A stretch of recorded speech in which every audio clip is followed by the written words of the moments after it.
नमस्ते विद्यार्थी मित्रों। कक्षा 8 विषय हिंदी, इकाई नंबर 2 ईदगाह। उसके कवि है प्रेमचंद। इस पाठ को हम आगे पढ़ चुके हैं और उससे आगे हमें पेज नंबर 9 लास्ट पैराग्राफ देखना है। नमाज खत्म हो गई, लोग आपस में गले मिल रहे हैं। अब मिठाइयों और खिलौनों की दुकान पर धावा होता है।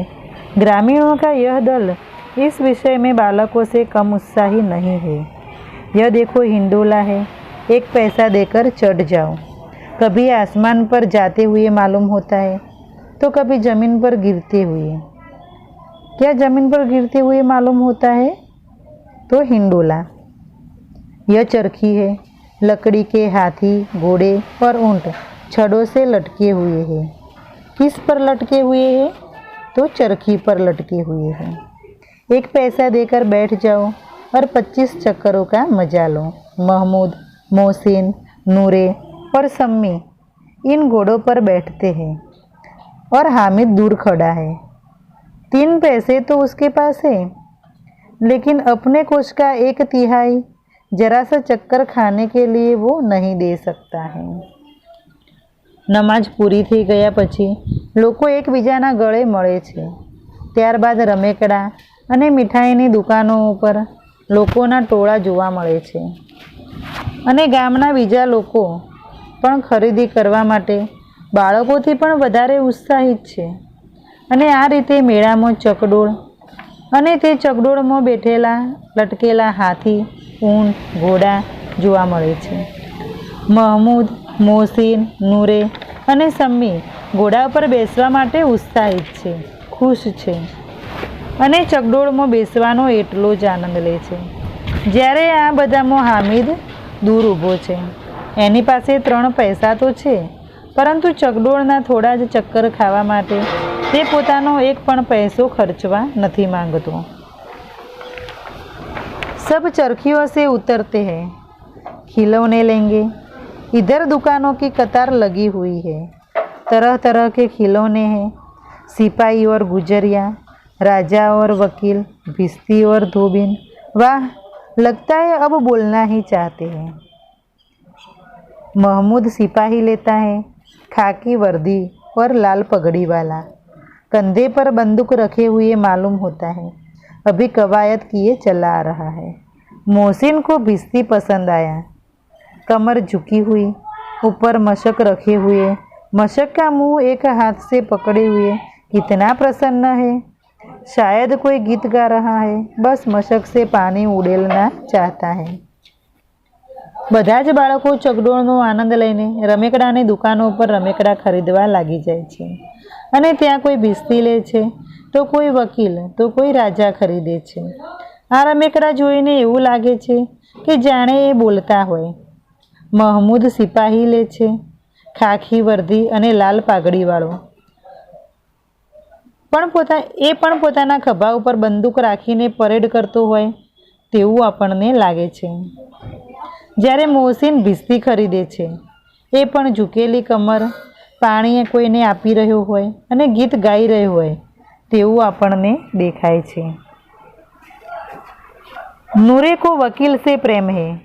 काला चोगा, नीचे सफ़ेद अचकन, अचकन के सामने की जेब में घड़ी, सुनहरी जंजीर, एक हाथ में कानून का पोथा लिए हुए मालूम होता है अभी किसी अदालत से जीरा या बहस किए चले आ रहा है। ये सब 2-2 पैसों के खिलौने हैं। हामिद के पास कुल 3 पैसे हैं। इतने महंगे खिलौने कैसे ले सकता है? खिलौना कहीं हाथ से छूट पड़े तो चूर चूर हो जाए, जरा पानी पड़े तो सारा रंग धुल जाए। ऐसे खिलौने किस काम के? उन्हें लेकर वह क्या करेगा? तो नूरा ने वकील खरीद्यो, हाथ में पुस्तक, काळो कोट अने जाने अदालत में केस लड़ीने आगे मिठाइयों के बाद कुछ दुकानें लोहे की चीज़ों की है, कुछ गिलट और कुछ नकली गहनों की। लड़कों के लिए यहाँ कोई आकर्षण नहीं है। वे सब आगे बढ़ जाते हैं। हामिद लोहे की दुकान पर रुक जाता है। कई चिमटे रखे हुए हैं। उसे ख्याल आया दादी के पास चिमटा नहीं है। तवे से रोटियां उतारती है तो हाथ जल जाते हैं। अगर वह चिमटा ले जाकर दादी को दे दे तो कितनी प्रसन्न होगी। फिर उनकी उंगलियां कभी न जलेगी। घर में एक काम की चीज हो जाएगी। खिलौने से क्या फायदा, व्यर्थ में पैसे खराब होते हैं। जरा देर ही तो खुशी होती है, फिर तो खिलौनों की ओर कोई आंख उठाकर देखता भी नहीं, या फिर घर पहुंचते पहुंचते टूट फूट कर बर्बाद हो जाएंगे। चिमटा तो कितने काम की चीज है। रोटियां तवे से उतार लो, चूल्हे में सेंक लो। कोई आग मांगने आए तो चटपट चूल्हे से आग निकालकर उसे दे दो। अम्मा बेचारी को कहाँ फुर्सत है कि बाजार जाए, और इतने पैसे ही कहाँ मिलते हैं। रोज हाथ जला लेती है। મીઠાઈની દુકાનો પછી આગળ વધતા લોઢાની દુકાનો આવે છે। એમાં પણ કેટલીક નકલી ઘરેણાંની દુકાનો આવે છે, પરંતુ છોકરાઓ માટે ત્યાં આકર્ષણ પેદા થાય તેમને ગમે તેવી કોઈ જ વસ્તુ નથી। હામિદના સાથીદારો ત્યાંથી આગળ વધી જાય છે, પરંતુ હામિદ લોઢાની દુકાન ઉપર ઊભો રહી જાય છે અને ત્યાં તે ચીપિયો જુએ છે। તેને યાદ આવે છે કે પોતાની દાદી પાસે ચીપિયો નથી। તે તવા ઉપરથી રોટલી ઉતારતી વખતે તેનો હાથ દાઝી જાય છે, અને જો તે ચીપિયો લઈ લે તો તેની દાદી કેટલી ખુશ થઈ જશે, અને તેની આંગળીઓ પણ નહીં દાઝે, અને ઘરમાં એક કામની વસ્તુ થઈ જશે। તો રમેકડા ખરીદીને શું કરવાના? એનાથી તો પૈસા બરબાદ થઈ જાય। થોડા સમય પછી રમેકડા સામું કોઈ જોતું પણ નથી, અને ઘર પહોંચતા પહોંચતા રમકડા તૂટીને જુદા પણ થઈ જાય। અને જો હું ચીપિયો ખરીદું તો એક જરૂરી કામની એક વસ્તુ પણ થઈ જાય। તેનાથી રોટલી તવી ઉપરથી ઉતારી શકાય, ચૂલામાં એનાથી પકડીને શેકી પણ શકાય। કોઈ આગ લેવા માટે આવે તો ચૂલામાંથી આગ પકડીને આપી પણ શકાય, અને અમ્માને એટલો टाइम पर नहीं कि चीपियो खरीदी लावे। हामिद के साथी आगे बढ़ गए हैं। सबील पर सब शरबत पी रहे हैं। सबील का अर्थ है वह स्थान जहाँ लोगों को शरबत पिलाया जाता है। देखो सब कितने लालची है। हामिद एमना साथी साथे आगळ वधे छे, त्या सबील पर शरबत पीवे छे, અને બધા શરબત પીવે છે, પરંતુ એને કોઈ પૂછતું નથી। મીઠાઈयाँ ત્યાં ખાય છે। मुझे किसी ने एक भी न दी, અને કોઈ એને એક પણ मिठाई या शरबत આપતું નથી, પાતું નથી। उस पर कहते मेरे साथ चलो, मेरा यह काम करो, मेरा वह काम करो। अब अगर किसी ने कोई काम करने से कहा तो पूछूंगा। બધા એને સાથે લઈ જાય છે, એની પાસે કામ કરાવે છે, પરંતુ એ કહે છે કે જો મને કોઈ પૂછશે तो मैं कहूँगा खाई मिठाइयाँ आपका मुंह सड़ेगा, फोड़े फूंसियाँ निकलेगी, आपकी जबान चटोरी हो जाएगी।